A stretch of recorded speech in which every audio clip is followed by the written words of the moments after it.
Si është e mundur që Edi Rama, ndryshe nga eksponentët e tjerë, qoftë të qeverisë apo të Partisë Socialiste, në shumicën e rasteve i ka lëshuar që në hapin e parë, ndërsa ndryshe po ndodh me Belinda Ballukun, ku duket se ka dalë hapur në mbrojtje. Ju si e shikoni këtë sjellje të Edi Ramës që në një rast deklaron se nuk i komenton vendimet e gjykatave ose më saktë hetimet e prokurorisë, dhe sot i komentoi hapur ato në konferencën që pati me komisionerin e zgjerimit Marta Kos. Tani, po të kishin bëni me njerëz kaq parimor, do i kishin punën ndryshe në Shqipëri, nuk i komenton përgjithësi, por në të rast kur nuk ka çfarë bën, do i komentoj edhe do t'i zbatoj bile për këtë.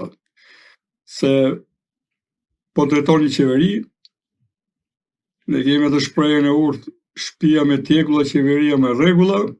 Tani po fillojnë ca rregulla, pikërisht për këtë kemi folur për ndarje pushtetesh. Le të mos i komentoj, po t'i zbatoj. Nëse ka, tani që e komentoj, besoj e ka për të sqaruar opinionin, pasi imazhi politik është i prekur, jo pak, por organi i akuzës dhe uroj dhe gjykata duhet të jenë të qetë në punën e tyre, dhe të vazhdojnë të bëjnë atë për cilën kanë bindje. Kjo është shumë e rëndësishme.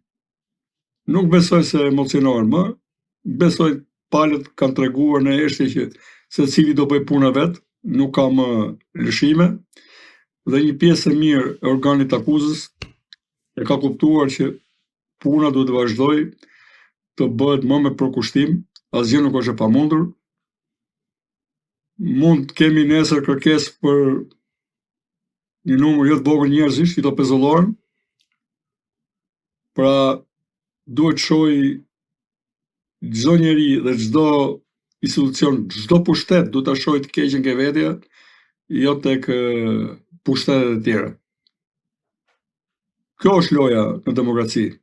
Nuk mund t'i ketë më ekzekutivi të gjitha pushtetet, dhe ne po kërkojmë patjetër që e gjithë qeverisja të vihet mirë në shinat e ligjit. Me çfarë do kosto që tjetë ajo. Avokat, ju thatë se në këtë rast Edi Rama është kapur gafil sa i përket çështjes Balluku dhe veprimit të gjykatës së posaçme kundrejt saj. Në lojën e shahut që po luhet me sistemin e drejtësisë dhe pushtetit ekzekutiv, a mendoni se në këtë rast drejtësia, pra konkretisht Spaku dhe gjykata e posaçme, po i afrohen gjithnjë më shumë Edi Ramës dhe se pas Ballukut mund ta ketë radhën ai? Po unë e thash që fillim, se ne nuk kemi votuar kryeministrin apo presidentin. Si popull. Asnjëri prej tyre nuk zgjidhet nga ne me votë direkte. Atëherë, po kryeministri, unë bëj pyetje, deri tani kemi vajtë ke nën kryeministri. Atëherë, de facto, që ka, po e shoh që ligjërisht që ka mundur nesër të pezullojnë edhe kryeministrin. Pra ky është një moment shumë i rëndësishëm juridik që ja vlen të sqarohet për më tej. Pra mesazhi është i qartë, kur një nën kryeministër mund të ndalohet dhe pezullohet me vendim gjykate, atëherë dhe kryeministri mund pezullohet. Pra ne do ta lexojmë në këtë mënyrë, domethënë. Edhe organi i akuzës dhe gjykata kanë bërë lëvizjen e tyre. Tani të shohim si do vendosi edhe gjykata kushtetuese. Në këtë rast, po. Këta persona mund të jenë fuqishëm në parlament, mund të jenë fuqishëm në ekzekutiv, por mos kenë asnjë lloj fuqie në fushën e procedurës penale edhe të zbatimit masave. Mirë do të ishte, ajo që unë personalisht e kam thonë për shumë vitesh, që ne të mos kemi imunitet ka shindjekës penale për asnjë person, që nga presidenti deri ke qytetari me thjesht. Kemi krijuar një kast, nuk ka bërë asnjë para ligjit. A do të vendosur në kushtetut kjo? Patjetër, ne mund ta heqim, ta votojmë me ligj, me referendum bile. A duam ne të qeverisim nga njerëz të cilët kanë imunitet nga ndjekje penale? Apo jo? Pra që trajtohen ndryshe nga ne përpara organit akuzës dhe gjykatave? Unë nuk dua. Dua që përfaqësuesi im, ata janë përfaqësuesit tanë.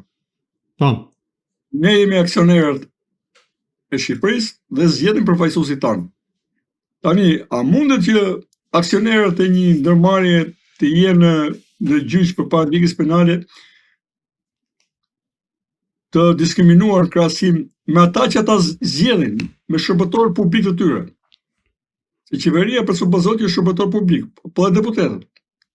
Pra ne kemi zgjedh asamblen e ortakëve, ne kemi zgjedh edhe pjesën e administratorëve, për që është qeveria, dhe ata kanë privilegje ka shinesh, që ne kemi zgjedh. Pra ne pas kemi fuqi të japim atyre imunitet ka ndjekjes penale, po s'ja pas kemi fuqi të japim vetes. Po nëse ne japim imunitet, atëherë nuk funksionon ndjekja penale. Do përdorin votat që të jenë më privilegjuar dhe të shmangin. Dhe tani ka pas një etik, që ka dhënë dorëheqjen. Tani do përdorin votat. Pra, fushata tjetër e ardhshme, një nga kartat politike do të jetë kjo. Pra ata që duan realisht ta bëjnë Shqipërinë dhe ta luftojnë korrupsionin. Ka vetëm një kush që të bëhet Shqipëria, të luftohet korrupsioni dhe vendoset drejtësia. Në preambullën e Bankës Botërore thuhet që varfëria në vendet e pazhvilluara të tjerë shoqërohet gjithmonë me një nivel të lartë korrupsioni. Pra do ta bësh një vend në të gjitha parametrat, në mirëqenien, në shëndetësi, në ushtri, që është shumë e rëndësishme, sot po e shohim sa e rëndësishme është, në arsim e tjerë, duhet e patjetër të luftojë korrupsionin. Nuk ka kusht tjetër. Pas kemi pasur shumë para, po përsëri gjendja jonë nuk përmirësohet, ndërkohë që nuk përmirësohet gjendja e popullit, gjendja e pushtetarëve ka kaluar imagjinatën. Unë jam pro ushtrimit të fortë të ndjekjes penale njësoj për gjithë. Pikërisht duke mbetur te kjo pikë, në këto 35 vite, edhe pse ka qenë raste sporadike, si është e mundur që arrihet deri në një shkallë të tillë të nivelit të korrupsionit dhe ka edhe një vendim gjykate, pra që e pezullon nga posti i zëvendës kryeministres, dhe Belinda Balluku nuk ka dhënë dorëheqjen pra për të kryer sa një akt moral, por edhe për të shkuar përballë drejtësisë si qytetare thjesht. Dhe nga ana tjetër, pse Edi Rama nuk ka ndërmarr aktin e shkarkimit të saj? Tani, unë jo thash që imazhi i qeverisës ka rënë për tokë. Nuk është vetëm kjo, por ne shohim që se nuk është vetëm një ministre. Është në vazhdën e një grupi pambarim, kryebashkiakësh, pushtetarësh të gjitha niveleve, po dhe ministrësh. Ne kemi disa ministra në burg, besoj. Edhe një rjesht tjetër që pret atje.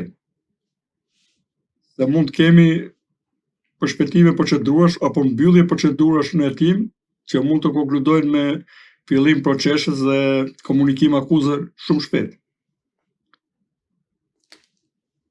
Tani, në kaq vite qeverisi, në 35 vite, ne instaluam një pseudo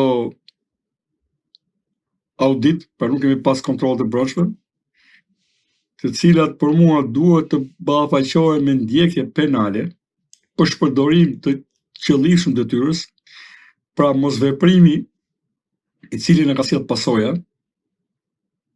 pra janë njerëz të cilët rrinë atje dhe me prezencën e tyre certifikojnë me eshtin e tyre.